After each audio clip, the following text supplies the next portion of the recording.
Am I like super close? Can't tell. Hey everyone, it's Rachel over at Moonlight Library. If you're new to my channel, welcome. We're doing a reading wrap-up for November. For my wrap-ups, I usually do something that ties the 2 months together since this is premiering in December. Let's give it a little holiday theme. There's nothing holiday themed around me, but we're just gonna do that. I'm thinking that for each book, I will say the gift that that book gave to me. How's this different from my gratitude one for my October wrap-up? I don't know. It's different. It's different. I just feel like the same things could be used for those prompts. Our first book was my book for my book club at the beginning of November. I finished it the night before the book club. It was very last minute of me, but I did enjoy it. That's The Topeka School. That's by Lerner. Great cover. I don't really like the suede covers because you get a little oil on it. It's like there forever. Like, hey, I was eating a French fry while I ate this. I don't know if I was, but what is this book?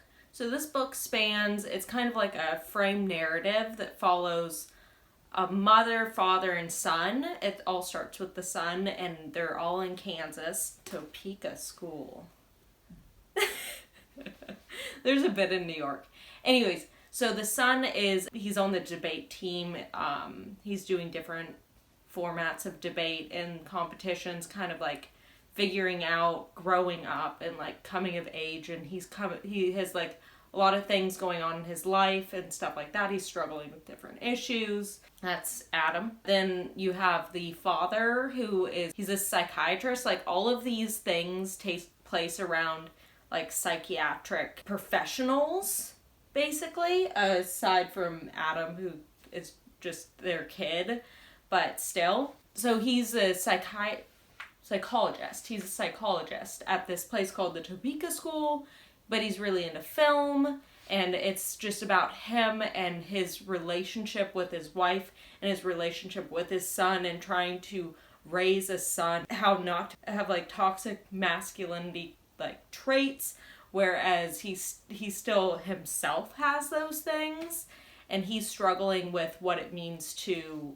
be a good person, basically. So then nextly is my favorite, Jane.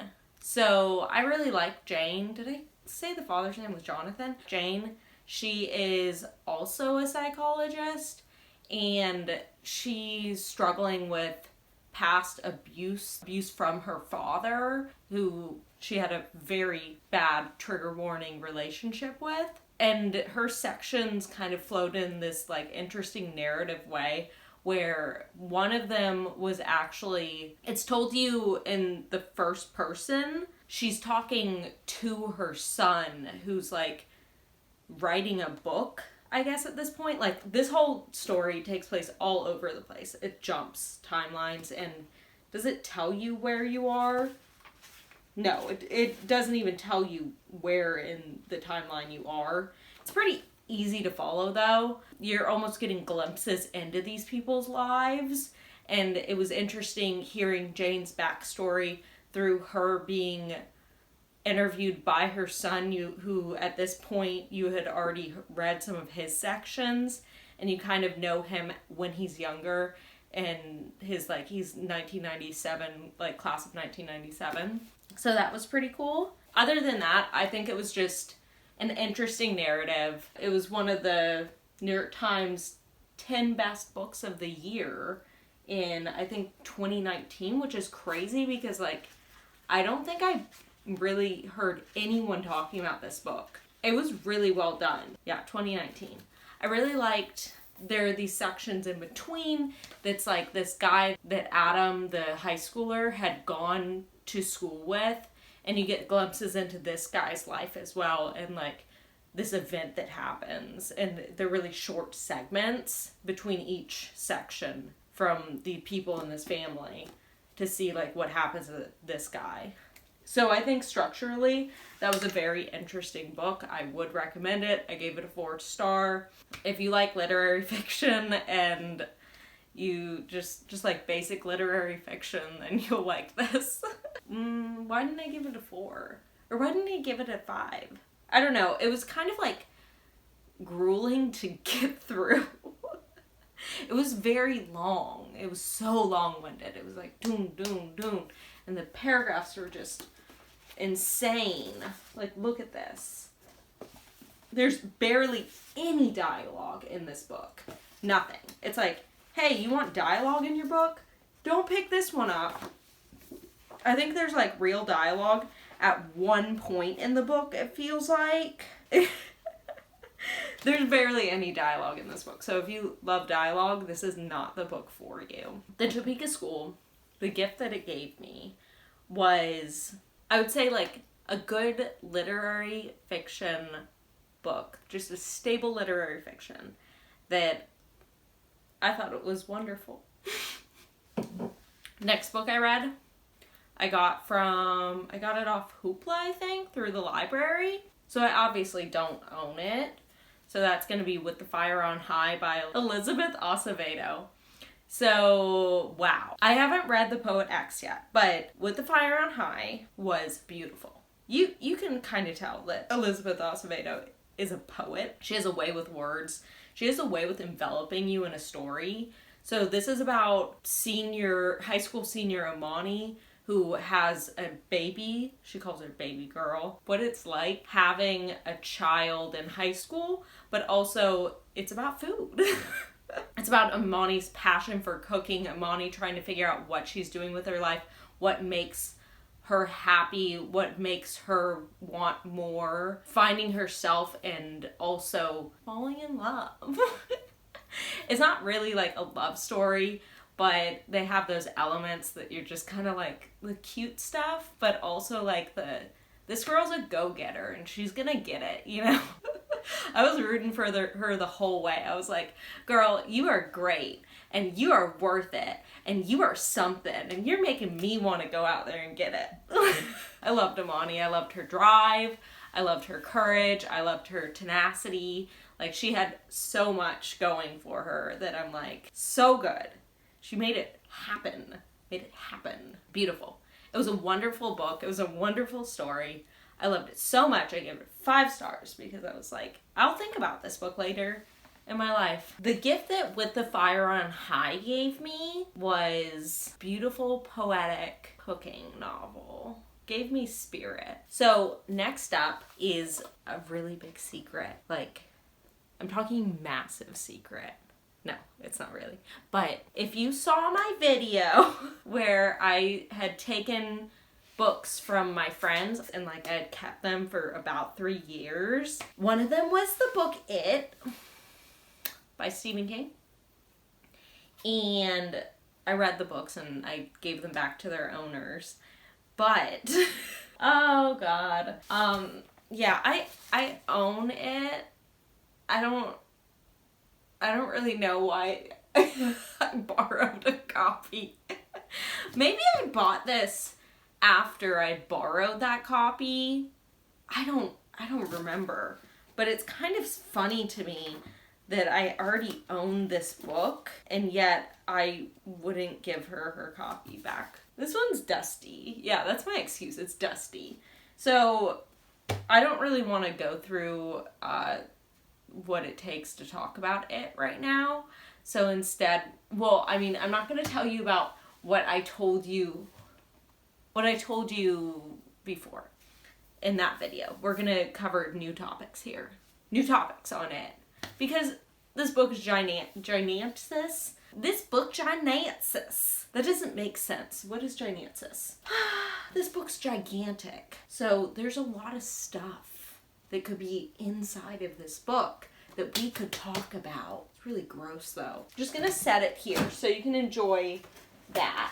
So Stephen King's It. I loved it. It took me way too long to read. It is about this thing that scares people and feeds basically off people's fear, kind of feeds off people, and it's in Derry, Maine, and it's part of the whole Stephen King multiverse. I'm not sure what that's called. Really interesting. I'd been interested in it because obviously it's really popular, but secondly, it has a lot to do with like that whole universe that he's created with all these things like the Dark Tower series and stuff. So I was like, that's pretty cool, and I want to read that. What I'm going to talk about today about Stephen King's It is how scary it was in the sense of not just Pennywise the clown or it or whatever. People being horrifying.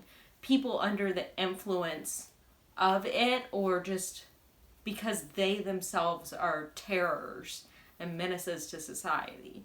Like, you look at Tom. That was, oh my god, that was horrifying. That when he goes to, like, trigger warning that guy. Trigger warning all the people I'm going to talk about. Yeah, but Tom, disgusting, horrible, womanizing piece of shit, beating women, and just, like, scum of the earth. And then you have Henry Bowers, horrifying, scary child that goes way too far in his bullying to the point of, may I say, murder? You know, like, this guy is, like, horrifying. He wasn't as scary as, like, an adult, you know? Anyways. But child Henry Bowers is, like, a horrifying person. He's cutting people. The thing with his dad, like, ugh, ugh. But worst of them all, the one that people, like, I feel like I don't hear about him as much, but yeah, he only got, like, one chapter section thing. But this guy scared me. Scared the living shit out of me. That's Patrick Hockstetter. That guy was horrifying. He, with the fridge, that serial killer, but like worse. Well, I don't know how you're worse than a serial killer. Like, it's not a level system. I was so disturbed by everything that had to do with that guy. He was a horrifying menace. So gross. Patrick, like, you go into one of his backstory as a child and what he did to his baby brother and how he doesn't feel and how he doesn't, he's not a person. He's just void of any emotions. He's worse than Henry even in that sense, because Henry wanted acceptance from his father. I feel like Henry wanted more, whereas Patrick was literal psychopath. Yeah, there you go. Anyways, I gave it a 5. Those are my things on a very random thing about it. It, by Stephen King, gave me the gift of finishing a book of thrills and chills. Next up, Every Heart a Doorway by Seanan McGuire. This is a part of the Wayward Children series. It's the first book, which kind of follows these kids who, like, you know, kids go missing, kids, they've slipped under the bed and they're gone forever or something. And so it's these children that somehow get transported to magical lands and them coming back, kind of like Chronicles of Narnia, but it's like they've been gone for so long. So they haven't aged, but they'll come back a couple years later or something. All the children at this specific school want to go back to the lands they're from. You follow Nancy, who's kind of a shitty character. She just kind of sucks in general. Like, she's not a good character. But it is a very good story. It is interesting. I like all the other characters. I just thought Nancy was boring. A little, like, whiny. A little, meh, when can I go back? I'm so good at sitting still. You know? And it's like, I don't care about the fact that you love to sit still, Nancy. Like, yeah, you're in love with the Corpse King or whatever his name is. Shut the fuck up. I want to listen to someone else. So each of the books follow, I believe I heard, different of the children. So Nancy, even if you don't like her like I didn't, you can still go on to the next book and follow someone else, but also still be in the same world. I think the second one I heard is about Jack and Jill, who are twins. It sounds pretty good. Especially when you get to the end of the first one and everything that happened, you're like, what? And there's a lot of intrigue, mystery, murder, all sorts of stuff. What did this one give me? Fantasy. It gave me fantasy. I haven't read a fantasy in a little bit, I don't think. So that was a lot of fun. Kind of makes me want to read another fantasy, you know what I mean? Maybe I should. Yeah. I gave it 5 stars. Next up, Leave the World Behind. That is by Rumaan Alam. I love this book. I thought it was wonderful. It's about this couple and their 2 children. They rent like a Airbnb in Long Island, and they're staying there, and then all of a sudden in the middle of the night, 2 people come up saying, knock knock. You know, this is a white family renting this place. Knock knock. An elderly black couple says, this is our property. There's a massive blackout in New York City, or all across the East Coast, and we own this property and we need to stay here for safety. And the other people are like, ooh. Gosh, a lot of racial tension in this book. I definitely cried just thinking about how judgmental people can be, because you're inside of everyone's minds. You're like going in and out. And even towards the beginning, I cried about like the judgment placed on them just for the fact that they're black. Like, how can you own this house? How can you have a second house? This and that, you know? And you're just like, but, okay, so also it's very interesting. It follows like an interesting path where it's kind of like a locked room sort of thing, because you're only really with these people. It's apocalyptic in a weird way. And it's like, is there a blackout? Who is anyone? What is going on? There's a lot of weird stuff that happens where you're like, how, like, what is, what? And all the characters, they have like all different things going on, a little bit of intrigue, but not too much. Like, it's very postmodern in a sense where it's kind of like, it feels like it should raise the plot, like the level of it, but it doesn't exactly. Like, the tension to me didn't fully build, and it was like you were just plopped in the middle of something and you experience it with them, but how much does it matter? Like, I don't know. I guess tension did build. Maybe that's wrong of me. But it didn't feel like as tension heavy as you would expect a book about, like an apocalyptic book where you're like, should we trust anyone? Or, I don't know, would be. But I loved it. I loved all, like, the characters. I loved the plot. I loved the setting. I loved the scenario. I had fun. I gave this 5-star. What gift did it give me? A quick read that kind of like made me feel something at the same time. I loved it. Gave me emotions, you know? I just sat outside and I just cried for a little bit. Okay, so the last book I read, the final book, is The Turn of the Key by Ruth Ware. This book follows Rowan. She's a nanny in Scotland. She gets a job. Well, it all starts with Rowan is writing to, what is that called? Basically a lawyer in England is called solicitor. Writing to a solicitor, which is a lawyer in England, basically. And saying, like, I didn't kill that child. You need to get me out of this prison. She's like, I'm going to tell you my story. Here you go. And she writes this extremely long letter, which seems a little ridiculous that this is put in letter format, but it's like, here, I just wrote a fucking novel to you.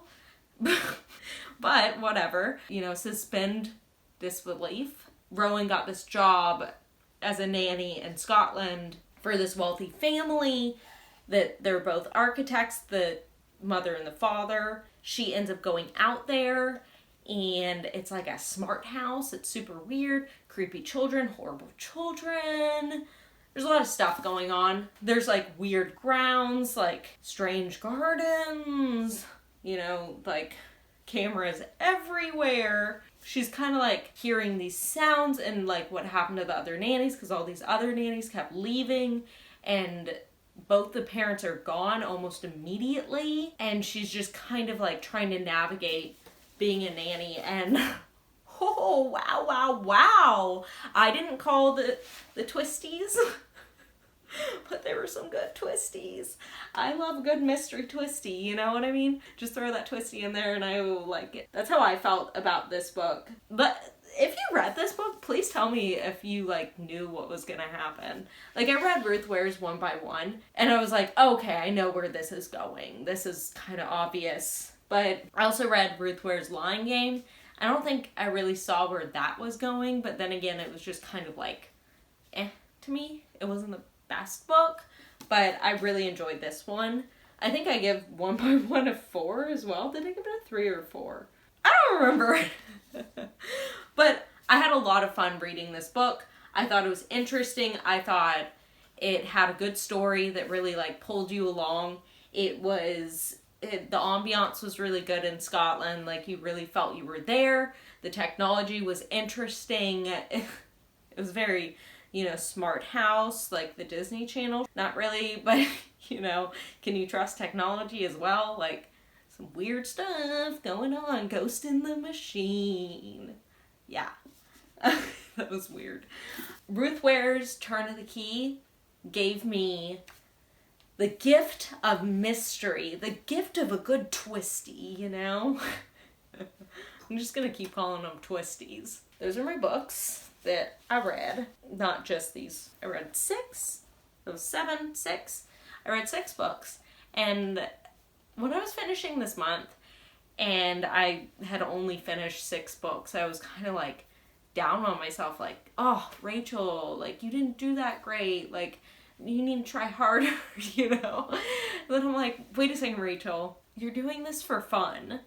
You don't need to force yourself to read as many books as you can.